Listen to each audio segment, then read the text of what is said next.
असं होईल का? असं जर समाजात झालं तर समाजामध्ये सुव्यवस्था निर्माण होईल, या शंका आहे. आजच्या ते महाराष्ट्र टाइम्स मध्ये एक लेख आहे, हेडिंग वाचलं नुसतं की पोलीस लोकच जर गुन्हेगाराला मदत करायला लागले तर मग कसं व्हायचं, असं काहीतरी आहे त्याच्यामध्ये. काय मी वाचलं नाही. म्हणजे याचा अर्थ काय, तुमचं जे काम आहे ते तुम्ही बरोबर करा, त्यात अडचणी येणारच. अडचणी येणार नाही असं नाही, किंवा ते कर्म चांगलं होऊ नये म्हणून कोणी प्रयत्न करेल. हे जरी असलं तरी माझा जर निश्चय असेल त्या अडचणीमधून मी मार्ग काढून जाईल. ही पहिली गोष्ट की माझ्या वाटलेलं आलेलं कर्म हे रत्न आहे आणि ते किंमतवान आहे, त्याची किंमत अतिशय मोठी आहे. आता पुढे बघा, जैसी दिठी असे आपल्या ठाई परी दीपे वीण भोग नाही, मार्गून राहता काही पाय असता होईल. पाय आहे पण जर मार्ग नसेल तर पायाचा उपयोग काय? म्हणजे पायाची किंमत मार्ग असेल तरच असते, किंवा की दृष्टी आहे पण जर दिवा नसेल तर दृष्टी काही उपयोगाची नाही, दिसणार नाही. तसं माझ्यामध्ये कर्म करण्याची शक्ती आहे, पण कर्म काम कोणचं करावं हे मार्गदर्शन जर नसेल तर मला करता येणार मी असं म्हणे. कर्म तर करायलाच पाहिजे, ते कसं करावं हे शास्त्र सांग. नुसतं ते महत्वाचं असं नाही, ते कसं करावं हे सुद्धा शास्त्र सांग. म्हणजे माझ्याजवळ दृष्टी आहे पण दाखवणारा दिवाच शास्त्राचा असेल तर मी अंधारा असल्याचा ते म्हणाले. म्हणून जाती वसे साचार सहज असे जो अधिकारी तो आपुला आली या शास्त्रे गोचरू आपण केली. त्यांच्या त्या समाज रचनेप्रमाणे म्हणाले की मी आमच्या एक जातीत जन्माला आलेलो आहे, या जातीचं कर्म काय आहे हे शास्त्र मला समजावून देईल त्याप्रमाणे मी करेन. समाज रचना बदलली तेव्हा आज त्याचा अर्थ आपल्याला मिळायला पाहिजे. आज ती समाज रचना नसल्यामुळे आज जी माझी परिस्थिती असेल त्या परिस्थितीमध्ये मी त्याप्रमाणे वागेल. अहो साधी गोष्ट आहे बघा, तुम्ही एक डॉक्टर असं घ्या, ज्ञानेश्वर महाराजांच्या एवढं वैद्य लोक असणारच, खात्री असणार. आता वैद्य किती प्रकारचे असतील? एकाच प्रकारचे वैद्य नाही का, तो म्हणजे सर्वज्ञच असायचा. काही जरी झालं तरी त्याच्याकडे.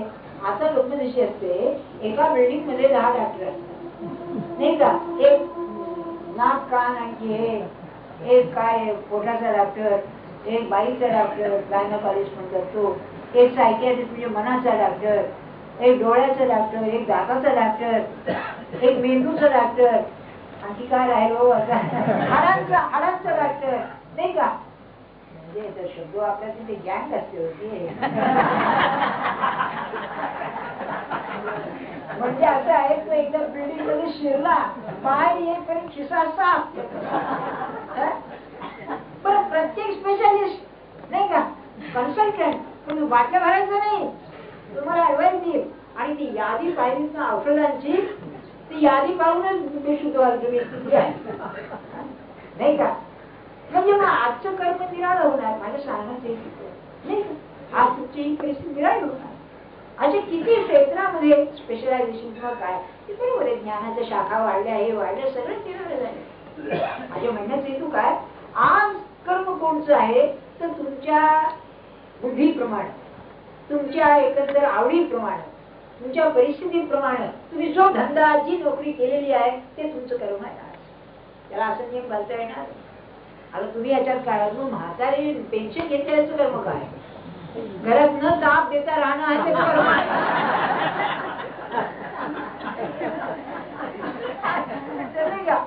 कोणा बाळांना उगीच नाकात घम आणायचं काहीतरी करून. अहो बाबा तुम्ही आता जाऊ नका फिरायला धक्के खाल पडा, नाही जाणार, माझी सवय 50 वर्षाची, आज झालं नाही बरं आता मग कोणाला चालली कंपल्सरी पुन्हा. आणि हा लोक ते हाड मोडणं भिडणं म्हणजे मामूली गोष्ट आहे आजकाल नाही का. कुणी सांगता आधी हाड मोडतो म्हणजे तो पडतो, म्हणजे काय चमत्कार आहे. मुद्दा सांगण्याचं काय, कर्म कसं ठरवता येईल त्याला असं आहे. आता थोडी गमत सांगतो आपल्याला. कर्मामध्ये माणसाला हवे नको पण आहे का नाही, चॉईस आहे का नाही, मी अमुक कर्म करावं किंवा अमुक कर्म करू नये हे स्वातंत्र्य माणसाला आहे का नाही, आहे. नाही तर मानवी जीवनाला अर्थच नाही काही. असं काय करतात साधन जे सांगतात चॉईस आहे म्हणूनच सांगतात की नाही. मग तेव्हा माणसाच्या जीवनामध्ये माणसाला करावं का न करावं हे स्वातंत्र्य आहे, मर्यादित आहे एवढी मात्र गोष्ट खरं, मर्यादित आहे. आता त्याच्या दोन मर्यादा आहेत, एक मनाचं स्वातंत्र्य आणि एक देहाचं स्वातंत्र्य. त्यातल्या त्या देहाचं स्वातंत्र्य कमी आहे, कारण तुम्ही ज्या परिस्थितीत राहता तिथे अंककर्म मुंबईमध्ये फिरायला जायला जागा नाही, तुमची फिरायची सवय आहे, काय कर्म करणार तुम्ही मला सांगा. तेव्हा देहाला थोडं कमी आहे, पण मनाला स्वातंत्र्य जास्त आहे. जास्त आहे, पूर्ण नाहीये. आज माझी स्थिती कशी आहे, मनात येत आहे करावं किंवा करू नये, पण माझ्या हातात राहिलेली. आणि भगवद्गीतेचं ज्ञानेश्वर महाराजांचं पुन्हा पुन्हा सांगाय, हे जे कर्माचं स्वातंत्र्य आहे ते मनाच्या बाबतीत तू वापर, देहाच्या बाबतीत तू देह ज्या परिस्थितीत त्याच्यावर सोडू. प्रवाह पतित कर्म ते म्हटलेलं बर. प्रवाह पतित याचा अर्थ असा, हा जो प्रवाह कर्म प्रवाह मला सांगितलं ना, समस्त विश्वाचा कारभार त्या कर्माने चाललेला आहे. सहज एक उदाहरण सांगतो आपल्याला. आज आता आपली जी परिस्थिती आहे, आर्थिक परिस्थिती,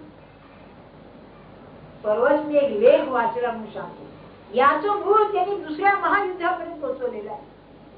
दुसऱ्या महायुद्धापासून जे पाऊंड डॉलर आणि रुपया खाली खाली घसरायला लागला तेव्हापासून हे आतापर्यंत आलंय असं तो म्हणतो.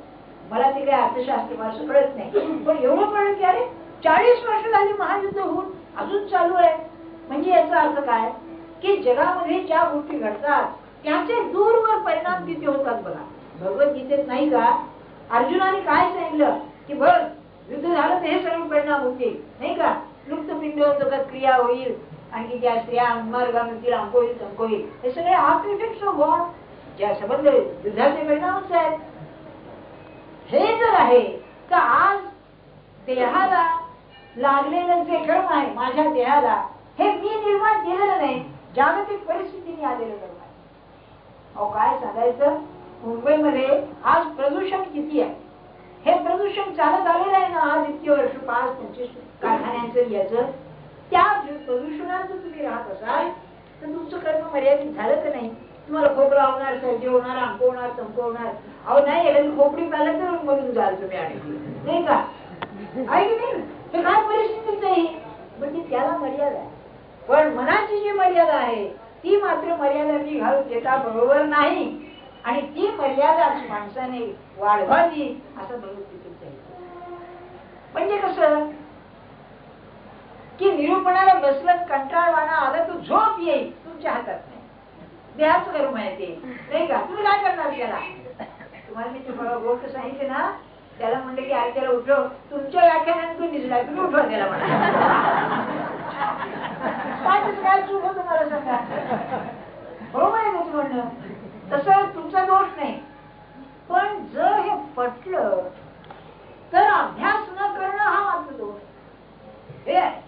आणि संतांचं म्हणणं हेच आहे पुन्हा पुन्हा, तुमच्या प्रपंचात ते की नाही म्हणतात तुमचा दोष नाहीये, त्याला त्यांचा शब्द प्रारब्ध असा. या नियतीनं, या सगळ्या परिस्थितीनं तुम्ही ज्या याच्या सिच्युएशन मध्ये फेकला गेलेला आहात, तुम्ही काय करू शकणार तुम्ही. पण अशा याच्यामध्ये मनाने त्यात मी किती समरस व्हावं किंवा न व्हावं हे तुझ्या हातात आहे, आणि ते आपण करायला पाहिजे. म्हणून शास्त्र दाखवी हे कर किंवा हे करू नको, आणि ते आपण करायला पाहिजे. आज शास्त्र काय आहे, सत्पुरुषाचं वचन हे शास्त्र. कारण काळ बदलला, जुनं शास्त्र नाही कामाला यायचं. आज अहो 3 वेळा स्नान करून संध्या करा म्हणलं तर काय चालेल, आज शक्य नाही. आज ते जसं नाही का, काही ते 5 वेळा नमाज पडा, अजून 5 वेळा नमाज पड, कसं शक्य आहे सांगा. ते मी ऐकतो त्या फार जुनी गोष्ट आहे, म्हणजे आता 40-50 वर्षाची मागची गोष्ट असेल. त्यावेळेला इथे बॉम्बे गव्हर्नमेंट, तेव्हा बॉम्बे गव्हर्नमेंट होतं, म्हणजे स्वातंत्र्याच्या आधीची गोष्ट आहे. बॉम्बे गव्हर्नमेंट मध्ये वर्तक म्हणून इंजिनियर होते, चीफ इंजिनियर होते. त्या सकल डॅम ज्यांनी बांधला ना कराचीचा, त्याच्यावरती होते ते पुन्हा कडक मान. ते असे 3 वेळा स्नान संध्या त्यांची करायची, आणि ते चालून गेलं. आता सचिवालयामध्ये तुम्ही बसलात तर की मी आता 12 वाजता मी संध्या करतो म्हणलं, आमच्या मोगल्यामध्ये चालायचं बरं माहिती असते. 12 वाजता आधी यायचा, 10:30-11 आले, ए चाय लाव,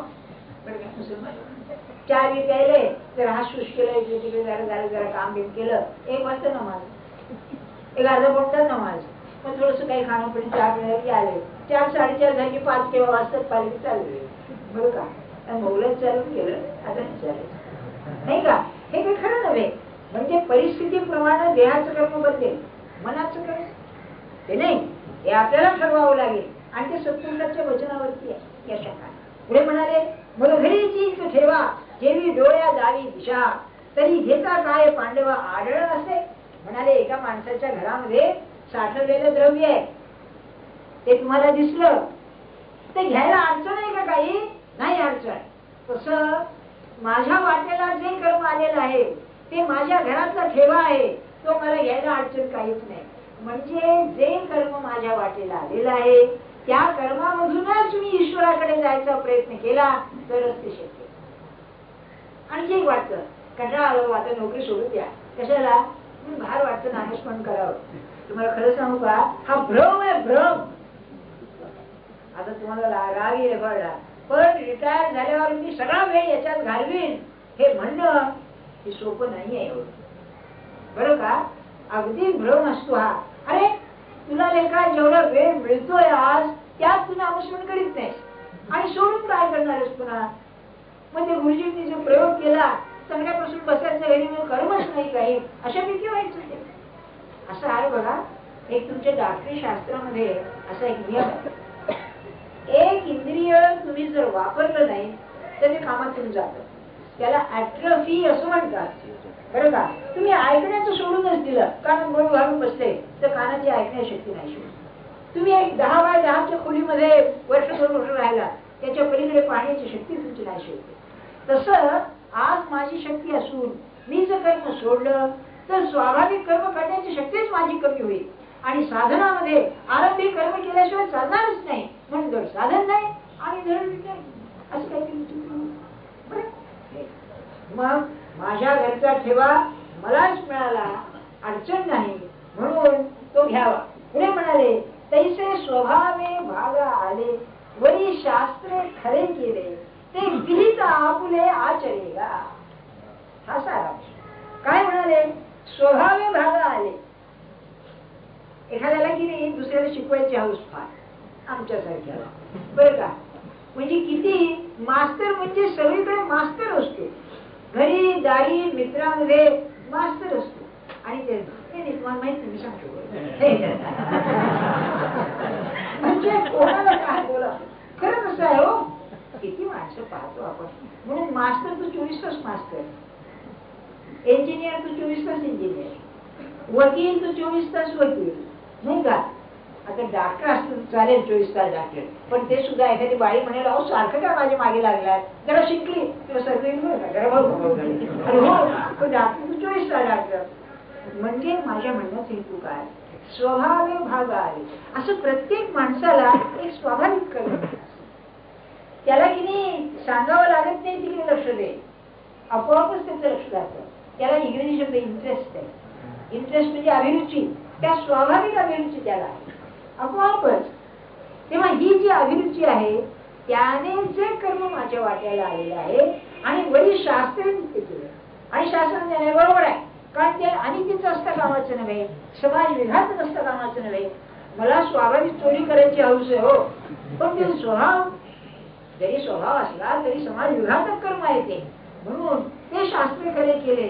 असं जे माझं विहित कर्म आहे ते तू करायला. ज्ञानेश्वरी आपण समजावून घ्या, त्यांनी किती नियम असं सांगितलं. बर, आता पुढे म्हणाले, परी हे काम कसं करावं? आळस सांडवी, आळस सांडवली फळकाम जवळुनी, अंगे जीवे मांडुनी तेथेची भरू. काय अलीकडचे मानसशास्त्र पुस्तकं लिहितात, अमक करा तमक करा, निराश होऊ नका, श्रद्धा ठेवा. अरे ज्ञानेश्वर महाराज काय कर्म करताना आळस ठेवायचा.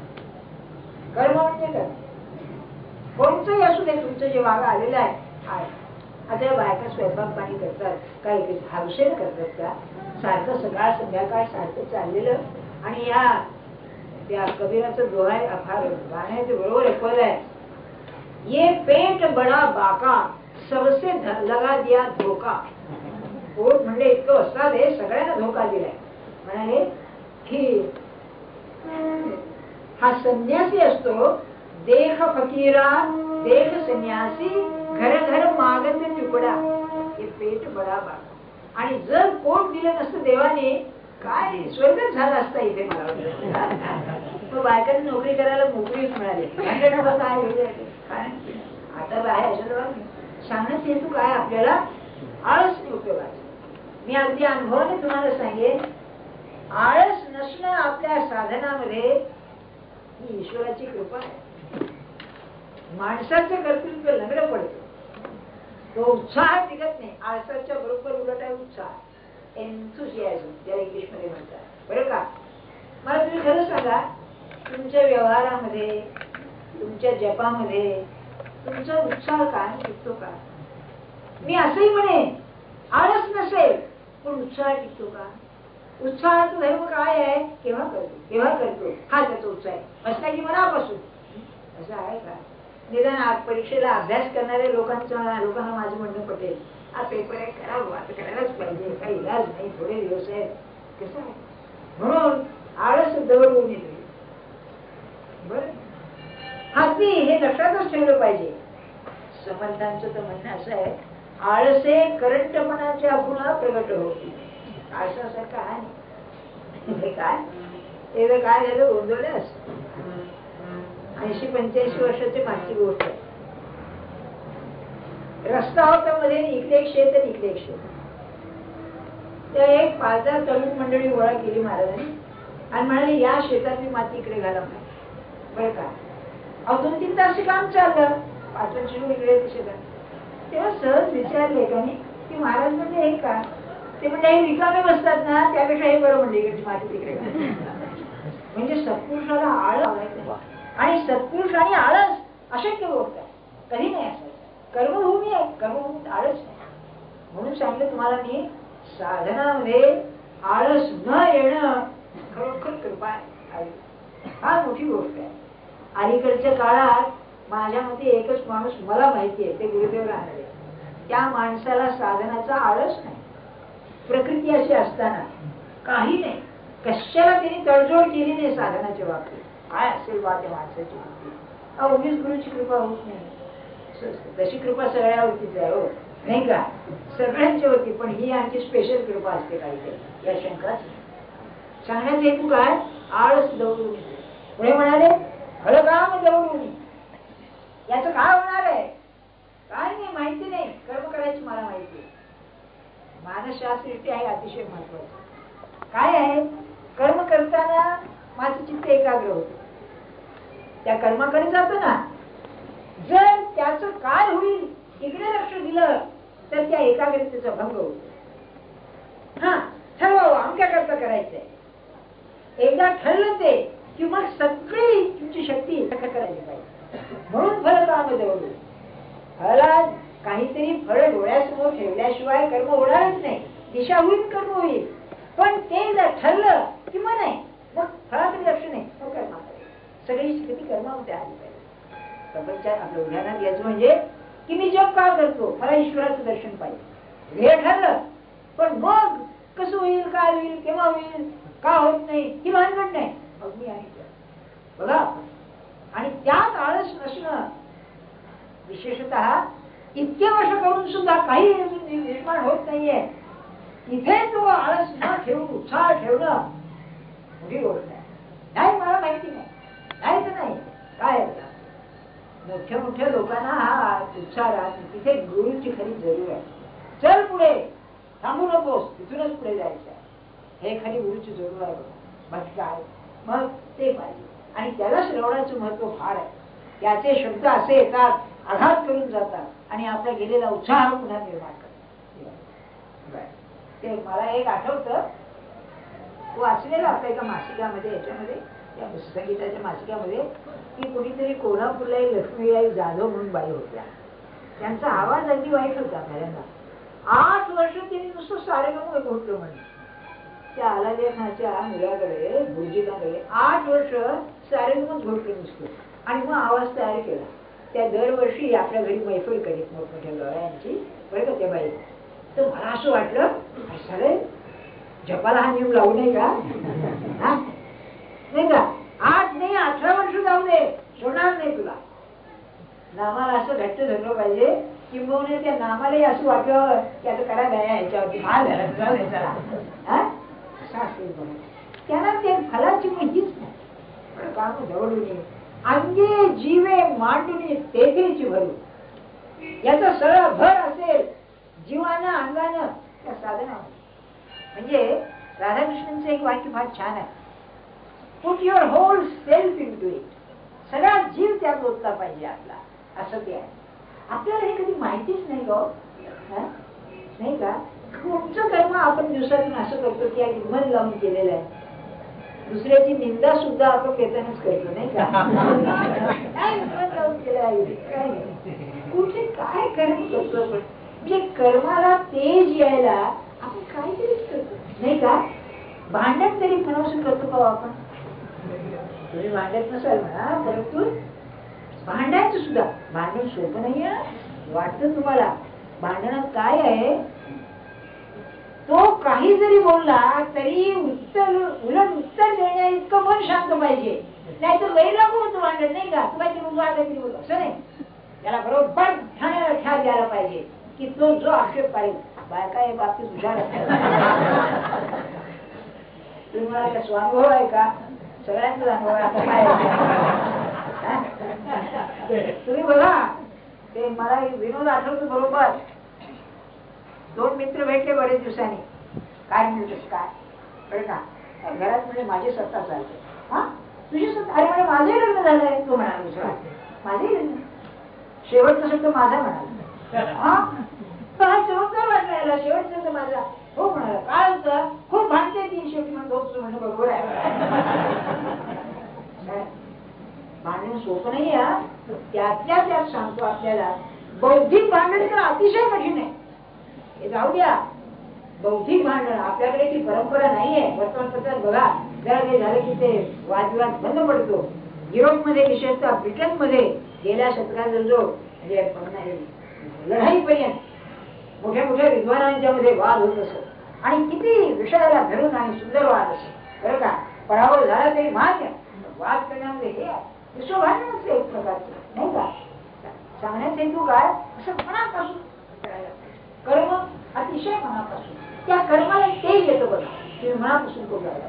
मग ओढी पडिले पाणी, नेणे आनानी वाहणे, तैसे जाय आचरणी व्यवस्थ. काय सुरेख. हा कर्म प्रवाह जो आहे, हा कर्म प्रवाह आपलं कर्म बरोबर घेऊन जातो. कसं म्हणाले?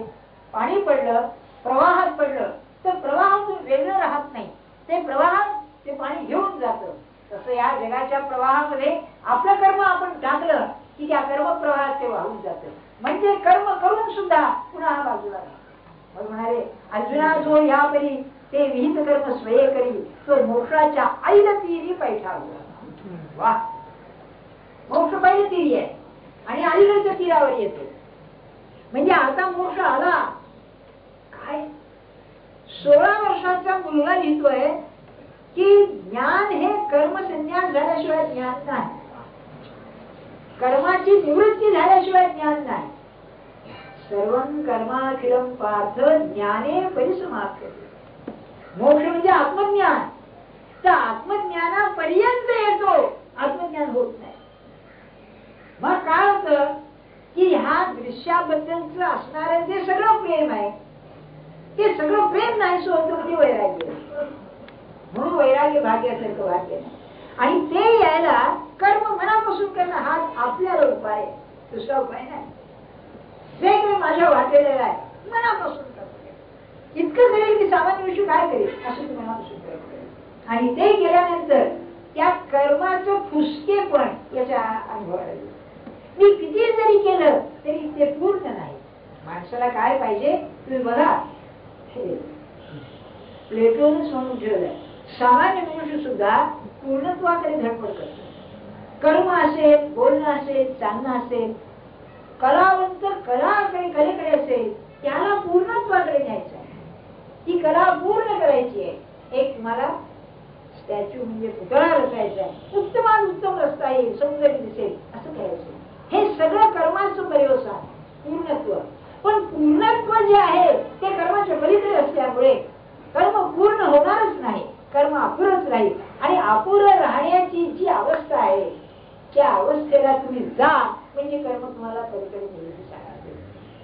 ते वैराग्य म्हणजे एवढं झालं बा करून, पण यात काय अर्थ नाही. या प्रपंचाचं अपुरेपण कळायला माणसाला कर्माशिवाय दुसरा मार्ग नाही.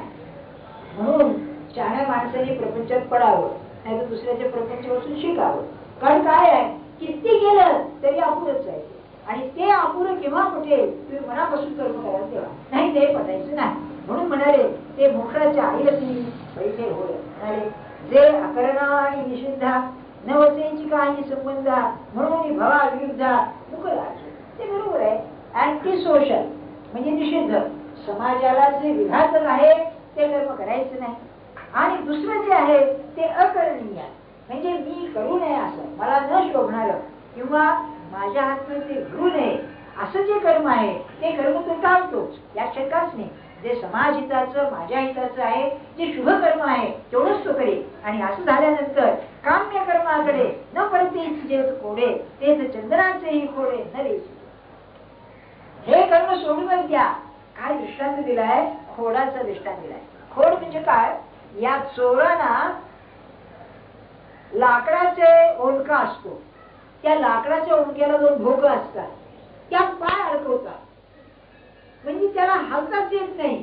त्या खोडा म्हणतात, त्याचा अर्थ तो त्या खोड्यात त्याला उभा केला म्हणजे दोन पाय त्या लाकडामध्ये अडकले म्हणजे हलायचं म्हणजे त्या ओंडका सोबत हलवावा लागतो.